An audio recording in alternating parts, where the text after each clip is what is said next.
Welcome to Life Planning 101, brought to you by Smart Money Group and Kennedy Financial Services in Eastland, Texas. Tune in every week as we share important information to help you and your family live life on purpose. Insurance, investments, legacy and tax planning, and much more. All covered now on Life Planning 101. Good morning and welcome into Life Planning 101. My name is Angela Robinson with Kennedy Financial Services here in the great town of Eastland, Texas. And so glad to have everyone joining in this morning.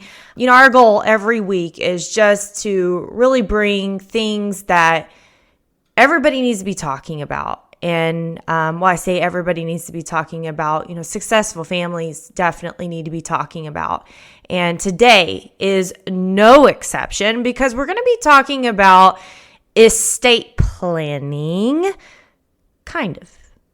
Because really, estate planning can be just a set of documents and be there just to tidy up things, and maybe that set of documents works for your family. Maybe that set of documents doesn't work for your family.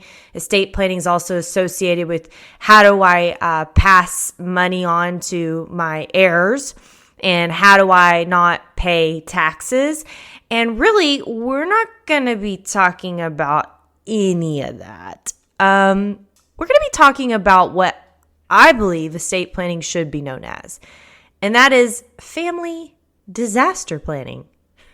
You may get a chuckle out of that, but if you get a chuckle about it, you know what I'm talking about. So, money does weird things to people, and it always ends up being at the wrong time. I was actually at a forum just this last week and listening to a gentleman that is very successful in the life insurance business. And the reason he's in the life insurance business is all because of his mom and dad and their family disaster planning or lack thereof in some sense, because him and his brother had a brawl, basically a physical brawl when mom and dad passed away, trying to figure out things. And, we always talk about having good Christmases and Thanksgivings after you're gone. And really, that's what your estate plan should really be about.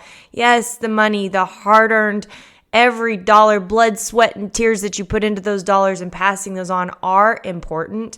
But if you don't take care of the family disaster plan before you take care of the money, then you're getting it all backwards, and the money's not going to matter because the money's going to probably go as unintended, or if it goes intended, then it just tore apart the family. And I have to ask, you got to put it on the scales. Which is more important, the family or the family money? So, estate planning, also known as family disaster planning. I'm going to give you a little bonus. So this lady was headed to the cemetery for a funeral, and she sees a man over there, and he's weeping over this grave, and he's saying, "Why did you die? Why did you die?" And so she went over and to console him. She just couldn't. She felt like she needed to put her hand on his back and said, "Are you okay? How did you know this man?" And he says, "Well, I didn't know him." And she says, well, why are you crying then? And he said, "Well, it was my wife's first husband." So, cardinal sin. This is your bonus tip for the day. Never, ever, ever put your second wife and your kids in each other's reach when it comes to your money. But that is, again, we're not here to talk about that. We're here to talk about family disaster planning, and you're not going to want to miss any of this when we come back on Life Planning 101.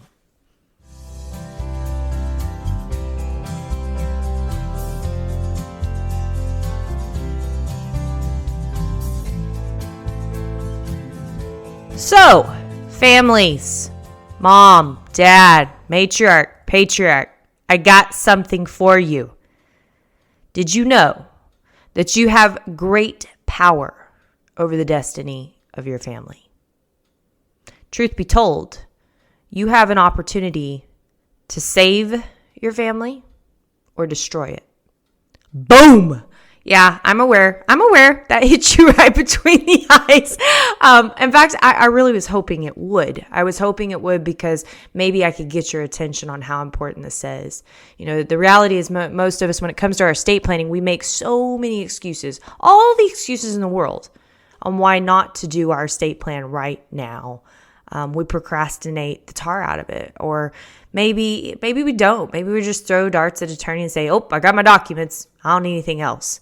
I got it all in place. I got it all done." Or I paid thousands and thousands of dollars on documents, and I bet you probably really don't even know how all that's set up or what's supposed to be happening when that happens.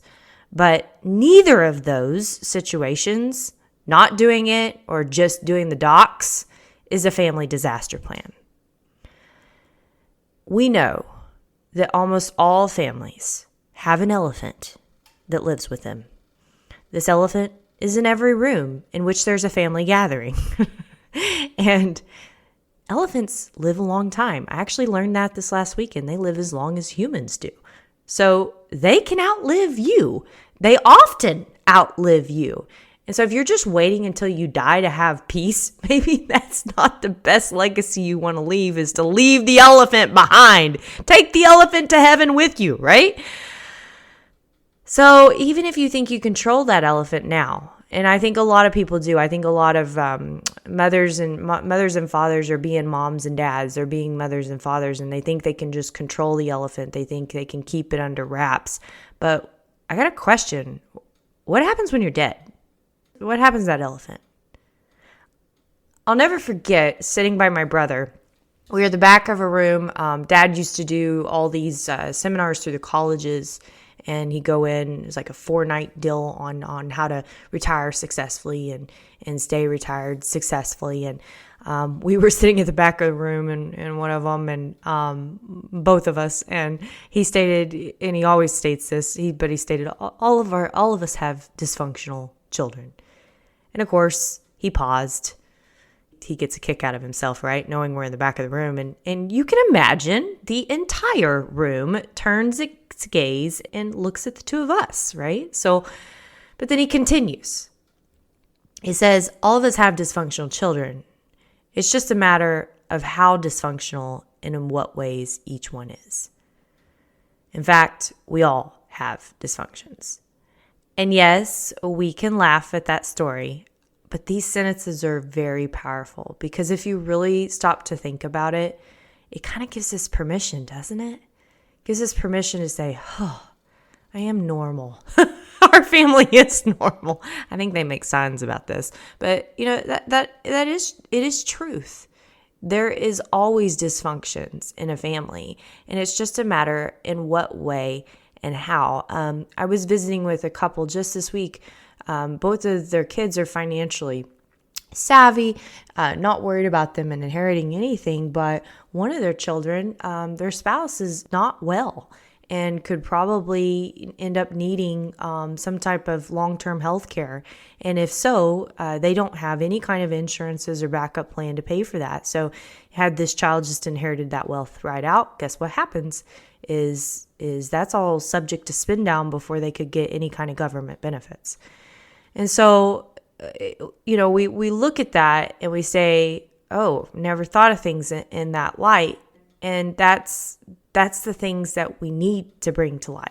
Because if we are not telling ourselves the truth, whether it be that or whether it be a kid that is dysfunctional with money, maybe it's a kid that's having a hard time with drugs, maybe your children just don't speak, whatever those stories are, the truth will set you free. Well, that's biblical, but yes, progress can only begin when that truth lens is in full focus, not partial focus. And so I think by this statement, all of us have dysfunctions in our family. Really, really use that as permission to be honest with yourself. It's too easy to sugarcoat reality, simply ignore it. But the secret is, everyone's the same, just the same in different ways. So it doesn't go away when you sugarcoat it or ignore it. In fact, that's where more stories are made. I mean, if you want to end up on Life Planning 101 as a story, just continue to ignore it. or maybe you're just thinking at the end of the day, I'll transfer that responsibility to the next generation and they can take care of it, right? And I think some people kind of hit a wall and they say, well, how do I do that? They just throw their hands up because they think that they can't do anything. And you can't be responsible for your grown children's actions. And you are 100% right. You can't. You can't be responsible for your grown children's actions. But it's also true that you probably know what those actions will be or could be. So bingo, that's where the progress begins. When we come back on Life Planning 101, I'm going to give you some tidbits. I'm going to give you a place to start for your family disaster plan in lieu of a estate plan. You don't want to miss it.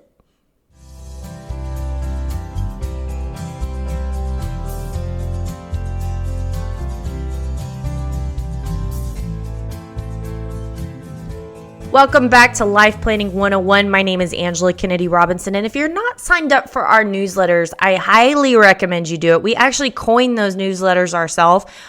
Usually it's a spinoff from what the podcast is and has very good information, and usually like a next step action tool to help you get on your way of whatever motivated you to get your life working in the way of living life on purpose rather than by default.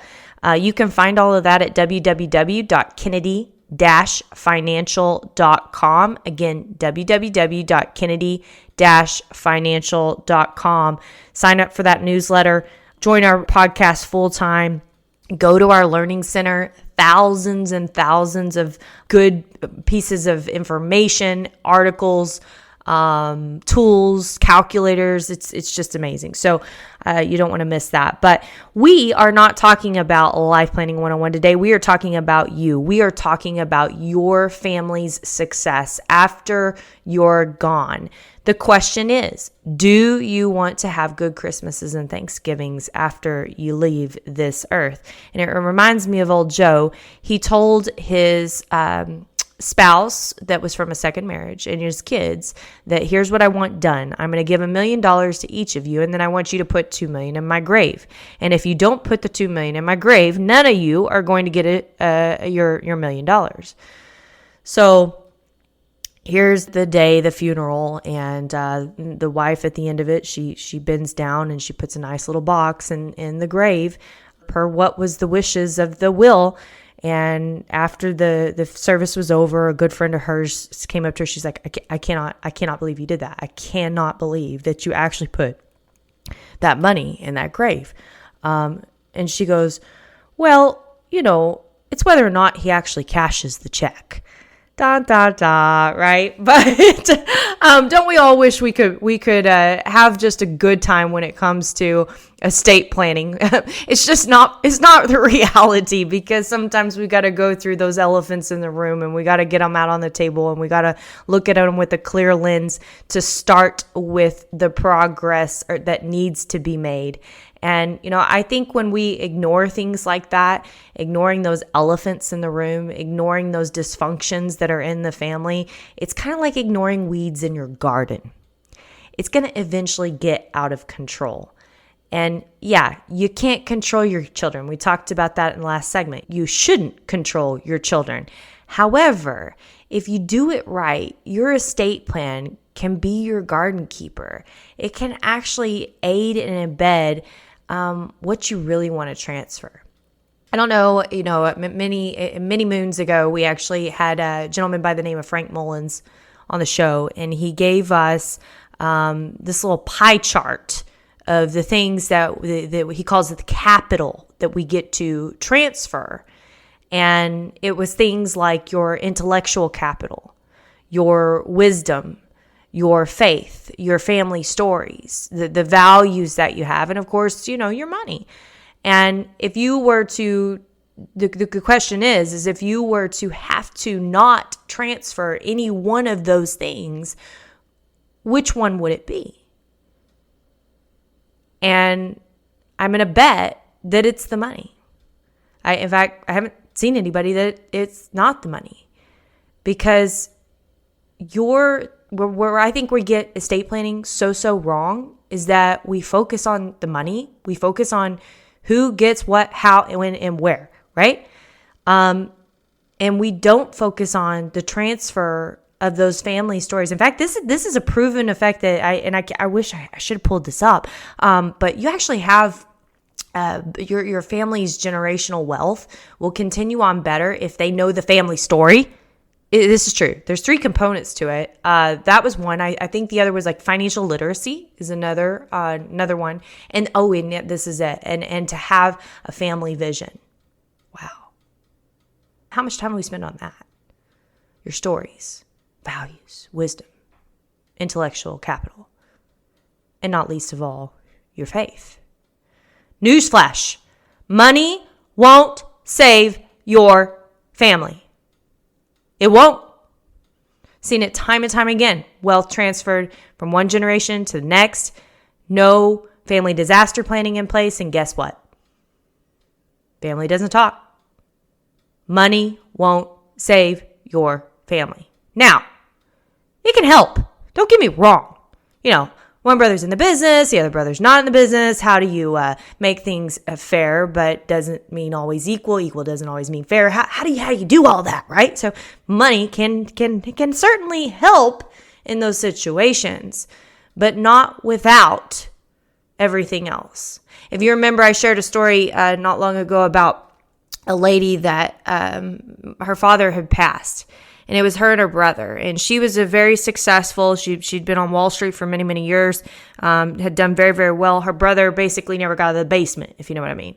And so her dad, he was successful. He had a few $1 million to leave behind him. He left it all in a trust for the son.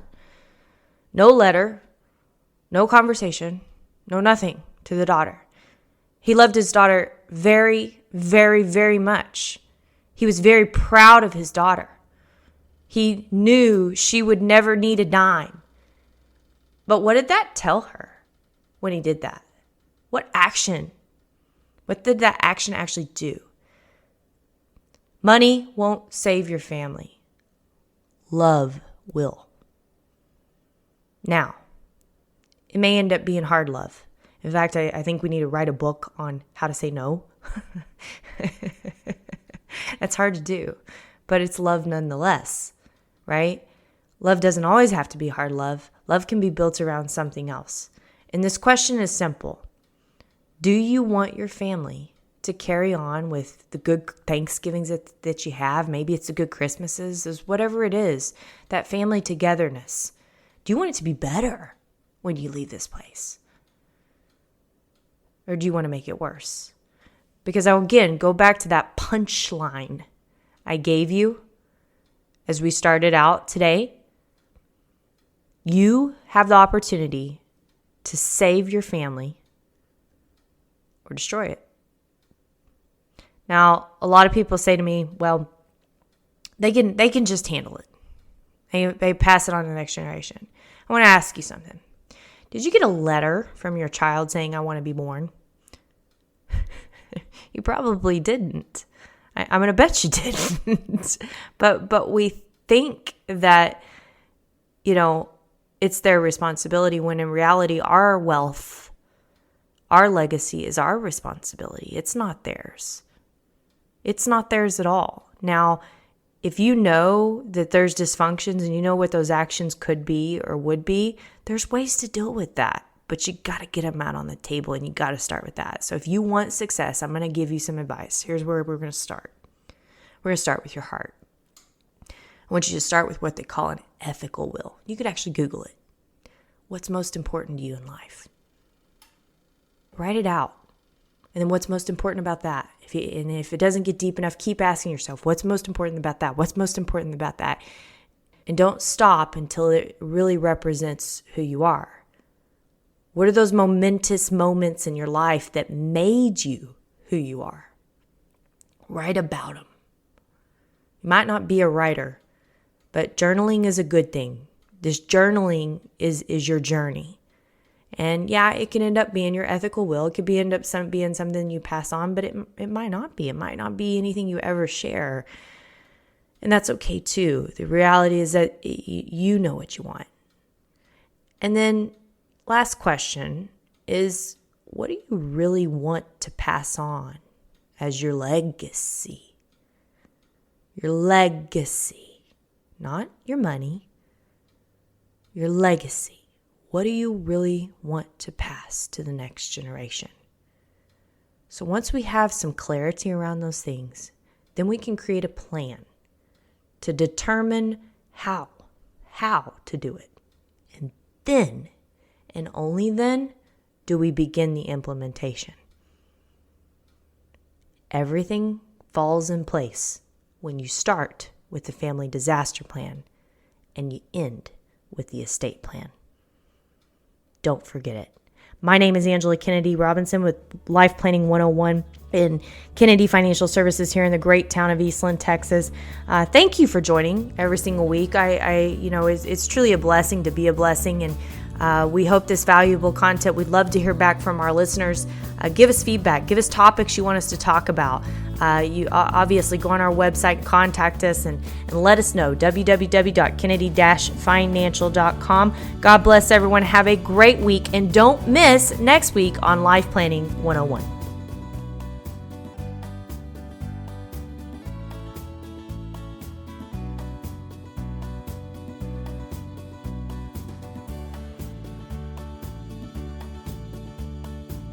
Thank you for joining us for Life Planning 101, brought to you by Smart Money Group and Kennedy Financial Services. If you have questions, you can email them to lifeplanning@kennedy-financial.com.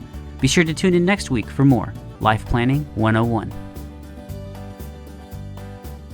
The opinions expressed herein are those of the firm and are subject to change without notice. The opinions referenced are as of the date of publication and are subject to change due to changes in the market or economic conditions and may not necessarily come to pass. Any opinions, projections, or forward-looking statements expressed herein are solely those of the author, may differ from the views or opinions expressed by other areas of the firm, and are only for general informational purposes as of the date indicated. Securities offered through Calton & Associates Incorporated, a registered investment advisor, member FINRA SIPC. Investment advisory services offered through Smart Money Group LLC. Kennedy Financial Services and Smart Money Group LLC are separate entities and are not owned or controlled by Calton & Associates Incorporated.